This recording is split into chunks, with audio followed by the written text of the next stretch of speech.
Session decision making skills in adolescent, 25 hours in house CBSE training. Next slide, sir.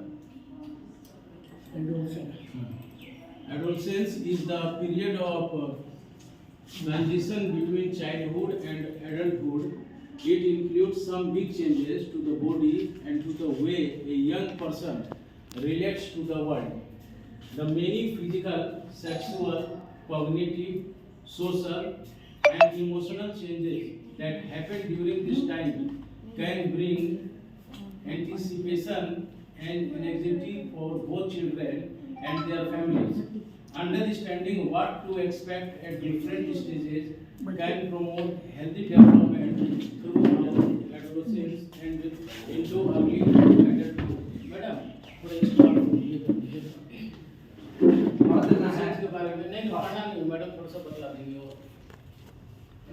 हाँ वो bio का subject है ना आ जाइए मैडम हाँ सब शुरू करते हैं हाँ आप भी पढ़ लीजिए इसको थोड़ा बदला दीजिए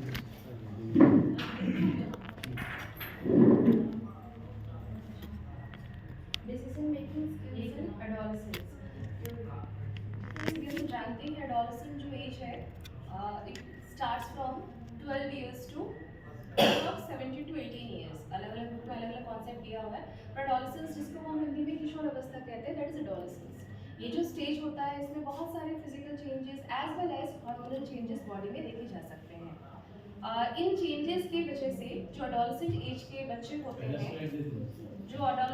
बच्चे होते हैं उनका behavioural change, attitude change, personality development के टुवर्ड्स उनका बहुत कंसर्न, ये सब चीज़ देखा जा सकता है। तो it's written over here that it is a transitional stage between childhood and adulthood. जो चेंजेस होते हैं इसमें it includes physical, sexual, cognitive, social, emotional etcetera.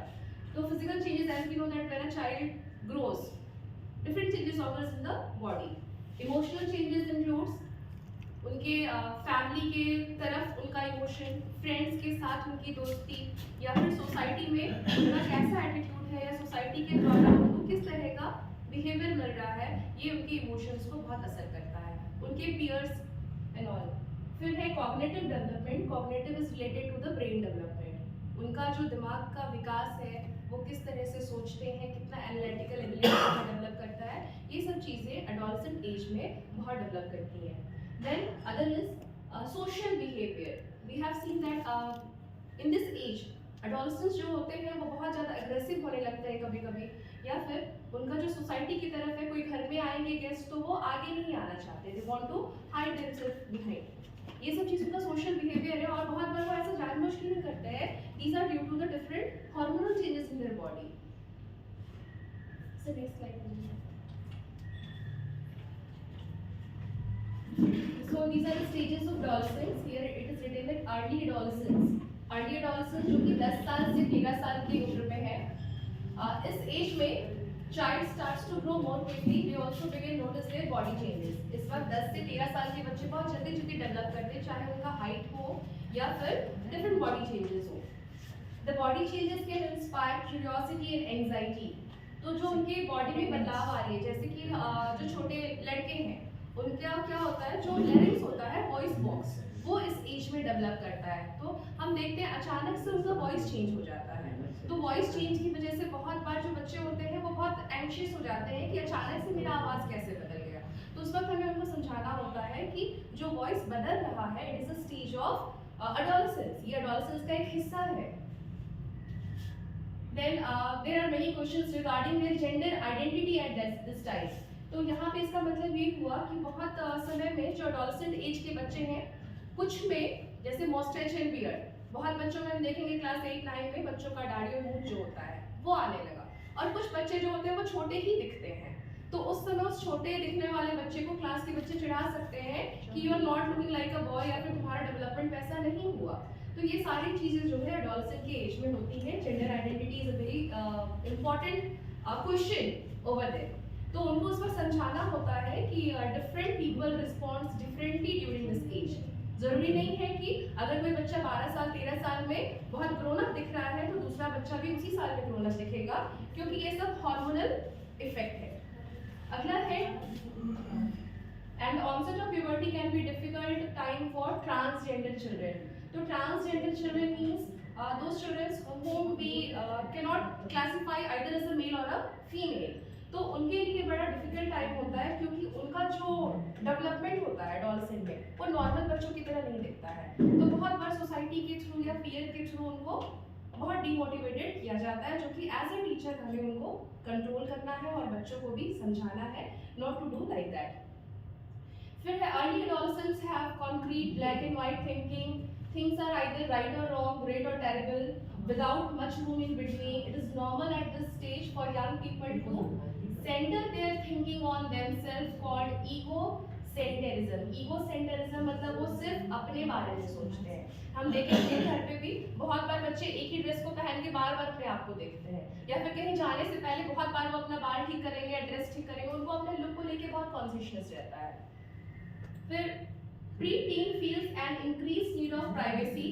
They may start to explore way of being independent from their family. In this process, they may push boundaries and may react strongly if parent or guardians reinforce limits.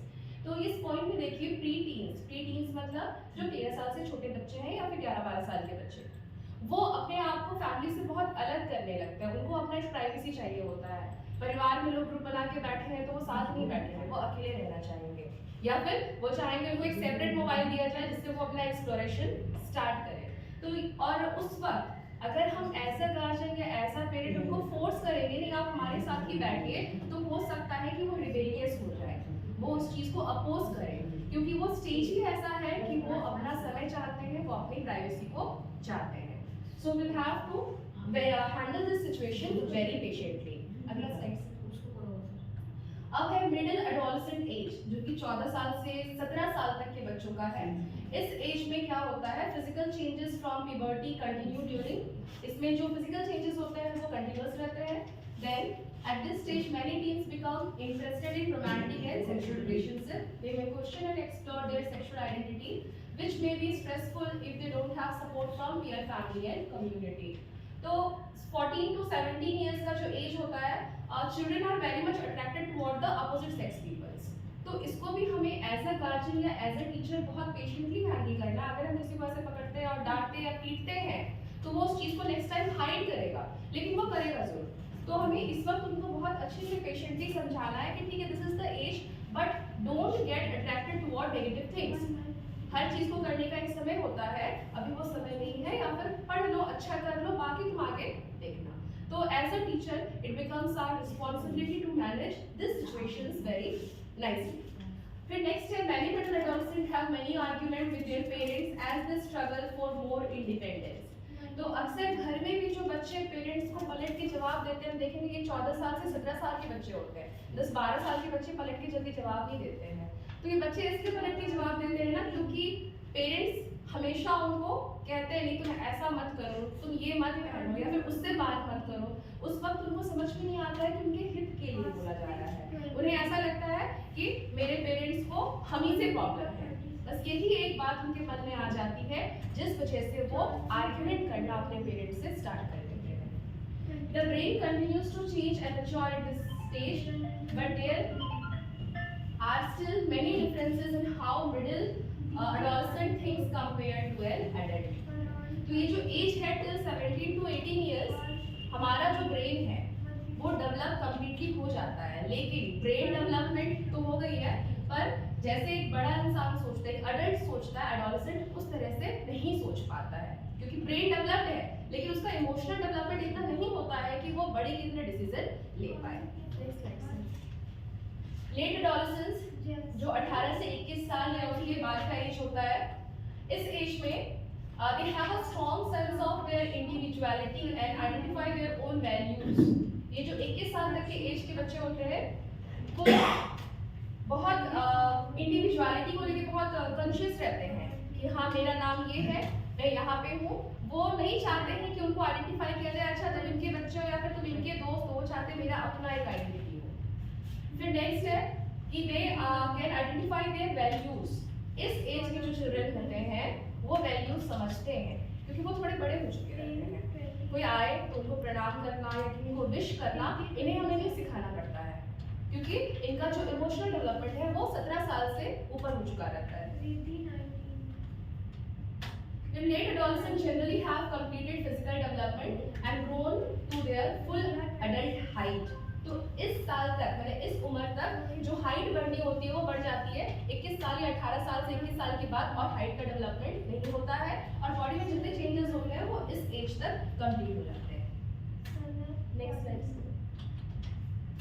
Common teenage problem that teenagers face today are usually related to। तो अब ये जो teenagers हैं, teenagers मतलब adolescent में 13 से 14 साल वाले बच्चे, वो क्या प्रॉब्लम फेस करते हैं? Self esteem and body image. Self esteem मतलब आत्मसम्मान और उनका जो सेल्फ बॉडी इमेज है। फिर स्ट्रेस, स्ट्रेस किसी भी कारण से हो सकता है, पीयर प्रेशर है या फिर फैमिली प्रेशर है, पढ़ाई को लेके है या फिर उनके लुक को लेकर है या उनके वॉइस को लेकर है। बहुत बार लड़के जो हैं वो उनका वॉइस मैच्योर नहीं होता है, वो छोटे की तरह बोलते हैं, तो उसमें भी बच्चों को चिढ़ाते हैं। तो स्ट्रेस किसी भी काइंड का हो सकता है। बलिंग, बलिंग इज वही हो गया परेशान करना, चिढ़ाना या फिर मार पिटाई द्वारा फ्रेंड्स और अदर पीयर्स। डिप्रेशन, डिप्रेशन मतलब बहुत सोचना किसी चीज को, स्ट्रेस रहना, पढ़ाई को लेकर डिप्रेशन हो सकती है, दोस्ती को लेकर डिप्रेशन हो सकती है। नेक्स्ट है साइबर एडिक्शन। साइबर एडिक्शन मतलब इस एज में बच्चे अगर वो स्मार्टफोन वगैरह हैंडल करने लगे तो उनको नहीं पता है कि वो फेसबुक से जिससे बात कर रहे हैं वो सामने वाला अच्छा इंसान है या खराब इंसान है, या फिर व्हाट्सएप पे बात कर रहे हैं, तो उनको ये बात करते करते एडिक्शन आदत हो जाती है और वो उससे हट नहीं पाते हैं, वो हमेशा चैटिंग ही सोचते हैं। नेक्स्ट है ड्रिंकिंग एंड स्मोकिंग। तो इस एज के बच्चे बहुत क्यूरियस होते हैं कि मेरा फ्रेंड ड्रिंक कर रहा है तो let me also taste what is the flavour, या फिर वो स्मोक कर रहा है, स्मोक करना मतलब वो बड़ा हो गया है, तो मैं भी बड़ा हूँ मतलब मुझे भी स्मोक करना चाहिए। तो ऐसी सोच उनके पास रहती है और वो उसमें इन्वॉल्व हो जाते हैं। Teen pregnancy, because they are not very much aware that is not the age for this. और ऐसा होने से क्या होगा कि जो बच्चे हैं उनके physical as well as mental पे हेल्थ पे बहुत बड़ा असर पड़ सकता है। फिर under age sex, it can also lead to many problems as for example is given over their teen pregnancy. इसके बाद एसटीडी सेक्सुअली ट्रांसमिटेड डिजीज है, वो सब भी इसमें फैल सकते हैं। Parents and teachers, how to help your children navigate adolescence. तो एक टीचर या फिर एक पेरेंट्स के तौर पे हम बच्चों की कैसे मदद कर सकते हैं? These are the points. Help your child anticipate change in his body or her body. तो आपके बच्चे की बॉडी में अगर कोई बदलाव आ रहा है तो हम उनको समझा सकते हैं कि ये बदलाव जो है वो नेचुरल है, इसको लेके बहुत एंशियस नहीं होना है, उसके लिए हम उसमें रेडी हो जाए। फिर है कि conversation with your child positive, point out strengths and celebrate success. तो अपने बच्चों के साथ जो आप बातचीत करते हैं उनसे जुड़े रहिए। इस एज में हम बच्चों को अकेला छोड़ देते हैं क्योंकि वो प्राइवेसी चाह रहे हैं, भले ही वो चाह रहे हैं लेकिन हम उनके स्तर पे उतर करके उनसे बातचीत कर सकते हैं। तो वही लिखा हुआ है कि हमें अपने बच्चों से बात करना चाहिए, उनको गलती हो गई तो ठीक है कोई बात नहीं, आगे नहीं होगी, मैं हूँ तुम्हारे साथ, ये इस तरह से उनको बताना है। फिर सेलिब्रेट देयर सक्सेस, छोटी छोटी चीजें भी, अगर कोई वो ड्राइंग कंपटीशन भी जीत गया है तो हम उसको भी सेलिब्रेट कर सकते हैं। क्लास में वो फर्स्ट नहीं सेकंड भी आया है तो कोई बात नहीं, हम उसको भी सेलिब्रेट कर सकते हैं। तो उनकी छोटे छोटे सक्सेस को सेलिब्रेट करने से ना उनको बहुत मोटिवेशन मिलता है। Be supportive and set clear limits with high expectation but reasonable. Okay, तो बी सपोर्टिव मतलब हमें उनको हमेशा सपोर्ट देना है। सेट क्लियर लिमिट्स, उनके लिए एक टारगेट सेट करना है। That should be reasonable, reasonable मतलब उनके हिसाब से हो। अब ऐसा नहीं कि हमें उनको बोला कि तुम ओलंपियाड में फर्स्ट ही आओ, ठीक है नहीं आ सकते, कम से कम तुम पार्टिसिपेट करो। So this should be a limit that should be reasonable. Discuss risky behaviour and their consequences. तो हम अपने बच्चों के साथ जो बिहेवियर्स है इस तरह के substance use and sexual activity उनको डिस्कस कर सकते हैं, not directly but even indirectly also. उनको बता सकते हैं कि what are their consequences, what can be effect if they are involved in those things. फिर honor independence and individuality, this is all part of moving into early adulthood. Always remind your child you are there to help when needed. तो honor independence, हमें उनकी आज़ादी को या फिर वो जो फ्रीडम चाहते हैं उसको सम्मान देना चाहिए, मजाक नहीं उड़ाना चाहिए। ठीक है अकेले रहना चाहता है, कुछ लोग हंसते हैं, नहीं, उनको भी आज़ादी चाहिए, ठीक है देंगे, बिल्कुल देना चाहिए, but keep an I on that कि वो उस वक्त कुछ गलत काम नहीं कर रहा है। फिर आगे क्या है, always tell your child that you are always with him और हर। तो हमें अपने बच्चों को हमेशा ये बताना चाहिए कि हम तुम्हारे साथ हैं, तुम आगे बढ़ो, कुछ भी दिक्कत आएगी तो we are there to support you. Next slide. Decision making skill with teens. Decision making is an important skill to teach children of all age because parents want children to grow to be independent, responsible, happy adults. Some research has shown that those who are able to evaluate a situation, make a decision, are often more successful in life. तो teens को हमें decision making skill भी सिखाना है। अगर तुम्हारे पास कभी कोई ऐसा सिचुएशन आया जहाँ तुम्हारे पेरेंट्स नहीं है, तो उस वक्त तुम उस सिचुएशन को कैसे एनालाइज करोगे, कैसे कोई फैसले पे आओगे और वो फैसला सही हो, हमें उस स्किल को बच्चों को इस एज में ही सिखाना चाहिए। हो सकता है कि खुद से भी कोई प्रॉब्लम उन्हें लेना पड़े, ठीक है, ये तुम ये सिचुएशन में हो,